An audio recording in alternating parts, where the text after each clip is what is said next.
a história de Jesus, que a gente vem acompanhando aqui em Mateus.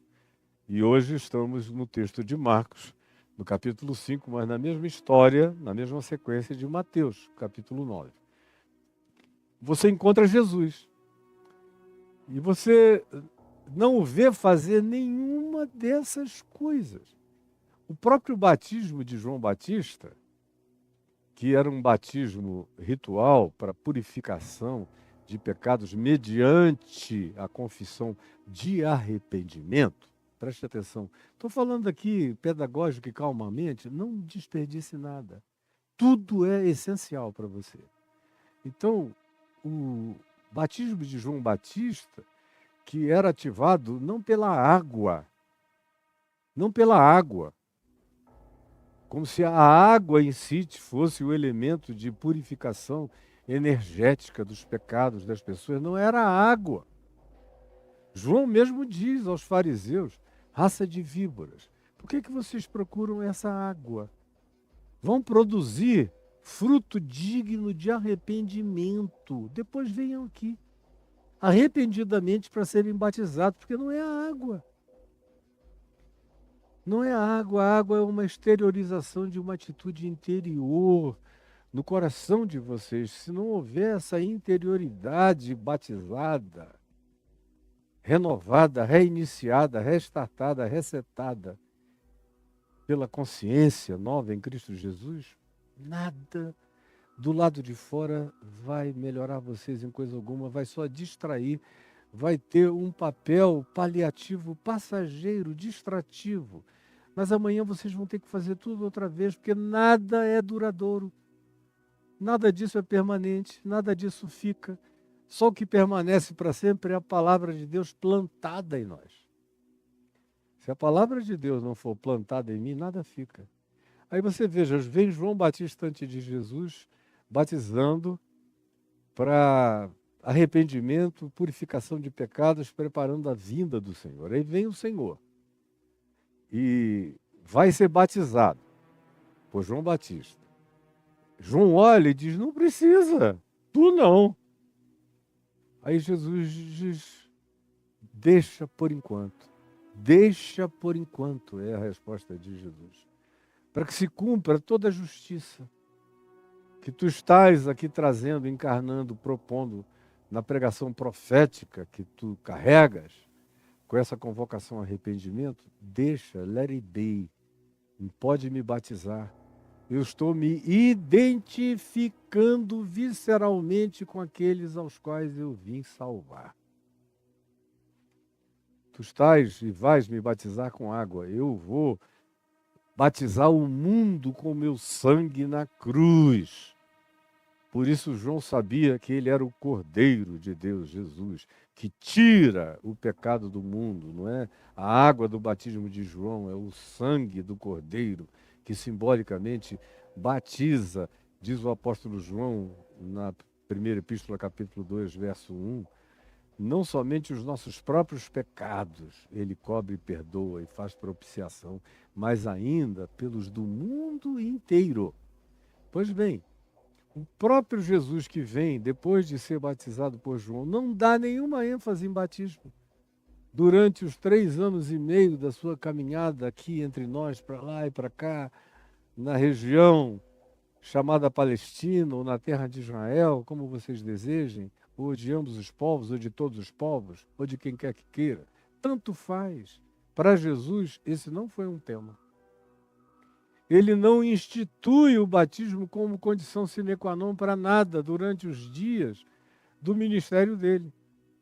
Ele não diz, antes de ir embora de Gerasa, Pedro, antes que saiamos, eu peço que tu batizes esse homem, o Gerazeno, de quem se tinha acabado de expulsar uma legião de demônios. Jesus não disse batiza o Gerazeno, nem se diz que ele foi batizado, nem se diz que esse foi um tema, uma pauta, uma preocupação, ou que fosse condição sine qua non para qualquer continuidade. Nada disso. Não, não com Jesus. Como em nenhum outro caso. Ele não aproveita o centurião que sabe e recebe a revelação de que ele é o Filho de Deus, ou que diz, eu não preciso nem que tu entres na minha casa, manda uma palavra, porque eu sei que tu és quem tu és. E Jesus diz, eu nunca vi uma fé como essa, referindo-se àquele centurião romano. Nem a esse Jesus diz que é para que o batizem. Ou para qualquer outro, durante todas as narrativas do Evangelho, procure alguém, em alguma narrativa, em algum episódio, nos 4 Evangelhos, em que Jesus disse, vai agora e batiza-te. Ou vai e batiza-te para que não te aconteça coisa pior. Procure, não existe nada disso. Porque Jesus não lida com esses mecanismos. Ele não lida com os agentes paliativos. Ele não lida com as sensações de purificação. Ele não trabalha com amortecimentos de mal-estar. Ele tira o pecado do mundo. Ele perdoa pecados. Ele cura o doente. Ele bota a mão na chaga do impuro e se lambuza nela. Ele não sai dali para tomar nenhum banho, para ficar livre de qualquer que seja a contingência de imundícia adquirida. Nele não existe nada disso, que você observa em todas as religiões do mundo. Eu abro a internet, está aqui cheio de gente ensinando ritos. Rito de purificação disso ou daquilo, ritos de meditação, ritos de alinhamento vibracional. Há uma série de coisas que são completamente compreensíveis. Eu compreendo. Elas são paliativamente generosas. Fazem um bem. Muitas delas acalmam. Ou mesmo esses banhos e ritos purificatórios, em qualquer crença religiosa eles estão presentes, dão ao indivíduo, ao sujeito que os praticou, aquela sensação de alívio, de bem-estar psíquico. É natural que produza essa sensação de bem-estar. Mas provavelmente, com certeza, eu lhe diria, não produziu nada além de uma sensação de bem-estar. Inegável. Mas espiritualmente, paliativa. Atinge o nível da psique. Mas não entra no santo dos santos do ser, no cerne do seu eu, do seu espírito. É aí, no santo dos santos do ser, que Jesus trabalha. Maioria das vezes, vou usar uma analogia do templo judeu lá em Jerusalém. O átrio, onde ficava o povo, a multidão, o tráfego humano para lá e para cá, o santo lugar, onde havia os ritos cotidianos de sacrifícios e funções sacerdotais em operação, para participação comunitária, e havia o Santo dos Santos, num lugar absolutamente íntimo, onde ninguém entrava. Só o sumo sacerdote. Uma vez no ano, no dia do perdão, chamado Yom Kippur. O único dia em que aquele lugar era entrado, onde ficavam a Arca da Aliança, com a vara de Arão, que florescera, com as tábuas da lei, com exemplares do maná, que nos dias de Jesus já nem existia mais, porque a arca tinha desaparecido. A última notícia dela é muito antiga, é anterior ao exílio para a Babilônia. Então, no templo dos dias de Jesus, nem a Arca da Aliança estava presente.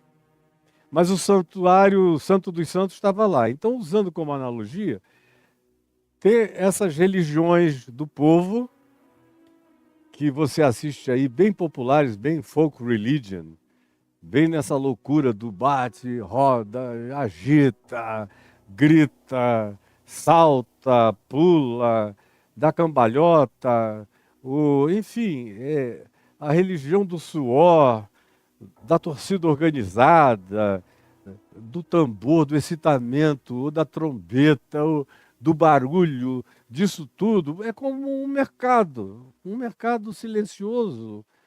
Não faz você comprar nada. Tem que ter ruidosidade.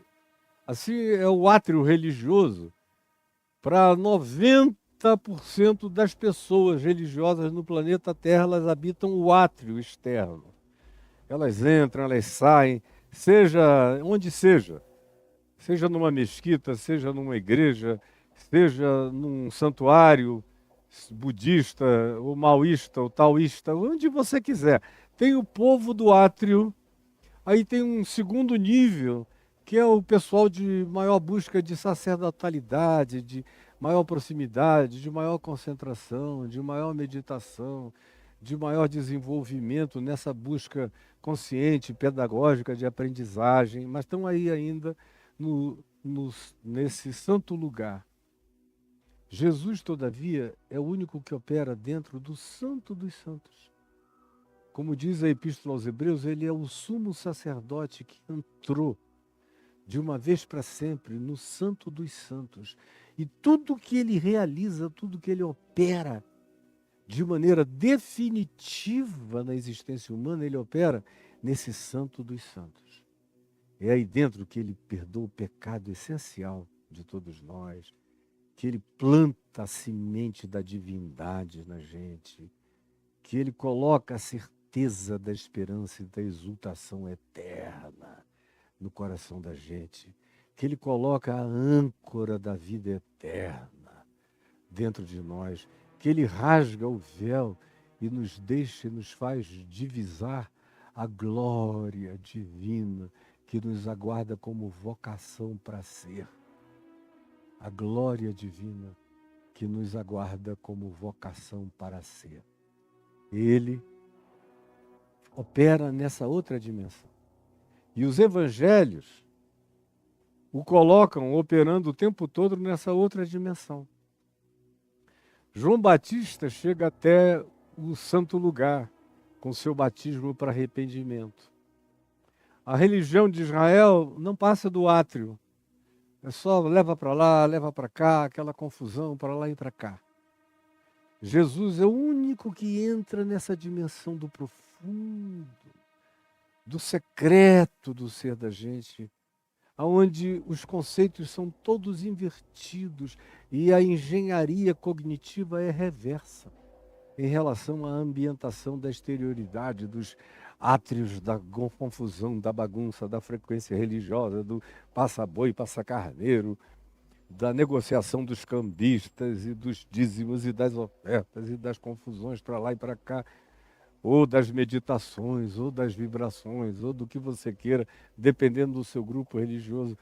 A maioria absoluta dos que estão me vendo e ouvindo e me verão e me ouvirão são habitantes do átrio, da superficialidade, habitam a ágora grega, habitam o átrio judaico, habitam o mercado, habitam o bazar da religião.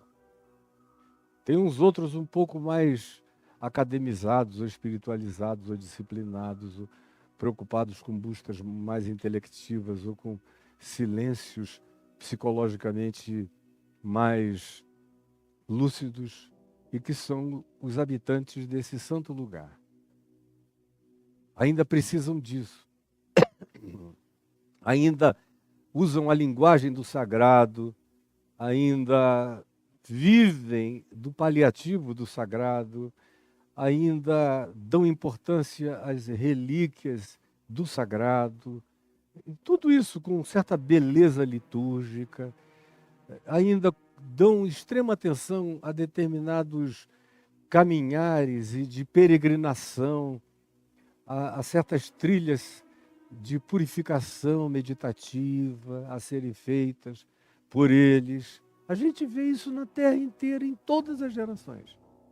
O lugar onde você encontra Deus cara a cara, sem nenhuma ritualização, exceto um partir do pão e um tomar do cálice, que não é para ser feito senão toda vez que comamos ou toda vez que bebamos. E isso não é para ser considerado sagrado, mas é tratado como uma coisa santa.